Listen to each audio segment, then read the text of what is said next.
I'm representing Garry Smith from South Carolina, also a member of the ALEC board. Earlier today, I had the opportunity to sit on a conversation with the Texas Coalition for Education Reform about education choice, something that I have been very much involved in the past, something I feel very passionate about. I'm here today with Robert Enlow, CEO of EdChoice, and with Grant Coates. Yeah. All right, with the Miles, what is that? Miles Foundation. That's Miles right. Foundation, Yeah. okay. Right. And they were also there in participation in the discussion and all that we had there on the Texas issue and the Texas Coalition, which, as I understand, is just getting started. Is that correct? So work to support educational opportunities in Texas has been going on for a long time. I think now it's finally getting focused around a new vision and a new opportunity, which basically says we need to work for all families to get opportunities, whether they're in public schools or charter schools or private schools or online, rather than just for one type of choice. So I think it's getting refocused and getting together in a new way. Great. Yeah, I think school choice to me is a family issue. It's our parents getting to make the choice to where they send their kid to school. Are they the ones really in charge of making the decision, or is the government in charge of making the decision? Yeah, and you know, I gave the example while we were talking there today about the news article in the Greenville News today, where it talked about what was happening there in the Greenville School District. One of the things that we have noticed that has taken place because of the choice that we have, because there's such good choice there. We have some of the largest private schools in the state that are there. We have the most charter schools in the state that are there. We have a very strong homeschool program, a very organized association of homeschoolers there in the Greenville area. And what that has meant for the parents in that district has just been phenomenal. And they talked about that in the article. They talked about this mother who lives in my district, but she drives her children to Greenville. And it showed a picture of the school that she first sent her son to. And it showed a picture of parents that had camped out overnight to get in line for a lottery to get in that school. It's called A.J. Wittenberg Middle School, elementary school. And it's an elementary school that is designed in the public school system for engineering. Elementary school. Her son wanted to be an engineer early on. So she was able to get him in the first year that it was there. Her daughter is in it. He's now graduating high school. He's had engineering programs from Wittenberg through Fisher Middle School, which also has an engineering program, right on up through high school. So he's going to graduate from high school with a fantastic engineering background to go to college to study engineering. And that's what this is all about, and what a difference it has made in the public schools in Greenville County because of the choice that we have there. And I'm sure you guys have seen the same sort of thing in your travels and the things that you do. Yeah, there's lots of evidence of the schools, public schools, traditional public schools that perform even better when charters come in. So I think that's the real story. Charters are not going to destroy public schools. Private school choice isn't going to destroy public schools. It's all boats are lifted when that happens. And we're beginning to see that in South Carolina. You're further down the road than Texas, and a place like where I live in Indiana is way further down the road. And what you're finding is when you base a system off of what students and families want versus what adults in the system want, you change it, right? So we're not sure or caring whether kids go to traditional public schools, charter schools, online, whether they're going to private schools, whether they're doing a whole bunch of micro schools, where we're trying to create an atmosphere and an environment where families come first, right? And what ends up happening is everyone gets better, and you begin to specialize, and families can go to innovative public schools in our urban areas, or great charter schools in our suburban areas, or fantastic private schools. It really is not about the school type, it's about the school quality and the family choice. South Carolina is further down the road than Texas, and Indiana is further down.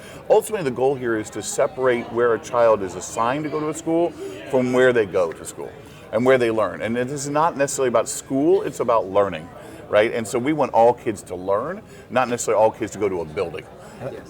Just to tack on to the end of that, I think what you also see is every kid is different. If you have kids, your kids are different. And they learn different, they have different strengths, they have different weaknesses. And shouldn't we be making the choice about where those kids go to school is what's best fit for them?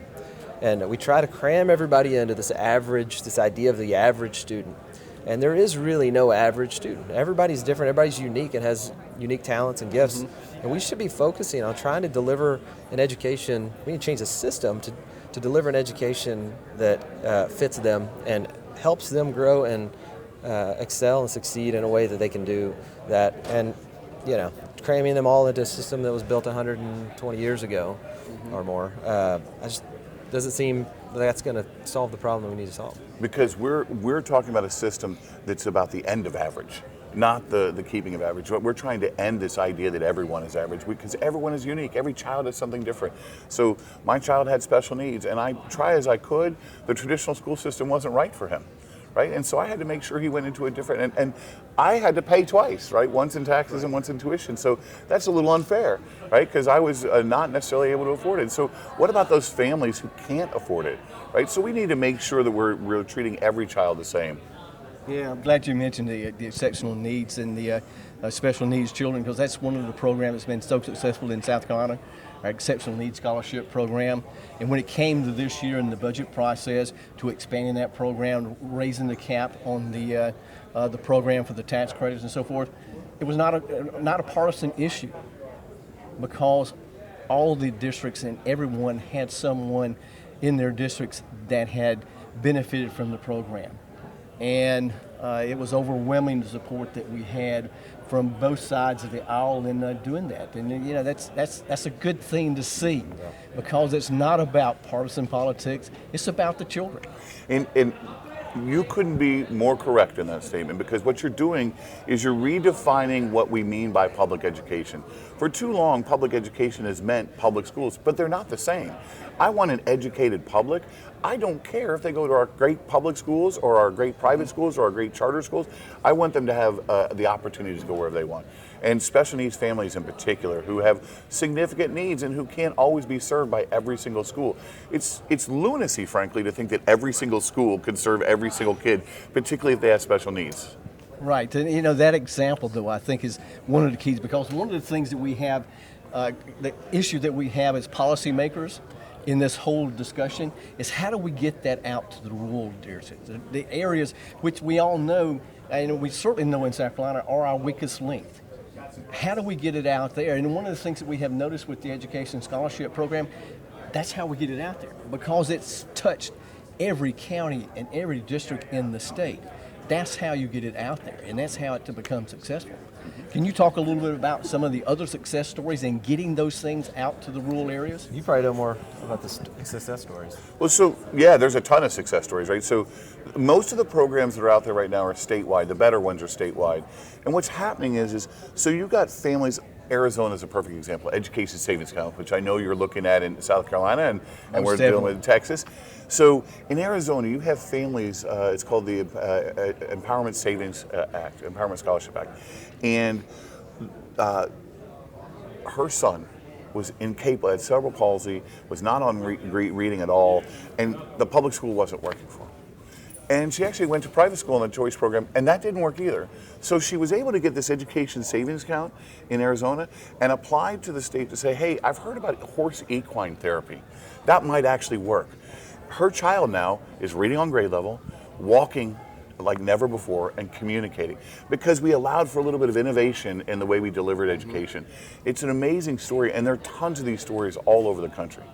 And that's what the ESA is all about. Yeah. It's allowing the parent to use a portion of the dollars that they have coming in from the state to meet the needs of their child. Whether it's an issue with dyslexia, using Camperdown Way or some other school like that specializes in that sort of a program, but using that to take and meet the needs of their child.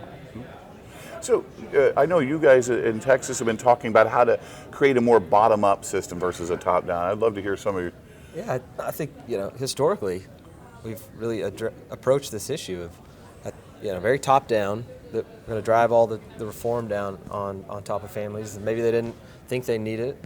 I think really we've got to change our approach and think about how do we empower parents to make that. Well, let's start at the bottom and let's work from the bottom up instead of the big sort of top-down model. Another point. I think we've got Texas is a lot of amazing teachers. We have teachers in the public school, private school, the charter schools, and so there are so many great teachers in Texas that I think we get some of this stuff gets lost in that. There's this us versus them, this mentality that sorry. So anyway, I got a little protester. So I don't know what I was even talking about at this point. So anyway. Well, see, we support free speech and free Free liberty, speech, right? that's And right. so, We certainly do, and they certainly have a right to take and to protest and do that. But think about that too, and That's just a true, second, and I'll segue back to you on that. But there's a reason that they're protesting the alley. The reason is because we stand on principles such as this. Yeah. The reason is we also have been very successful in promoting issues such as this.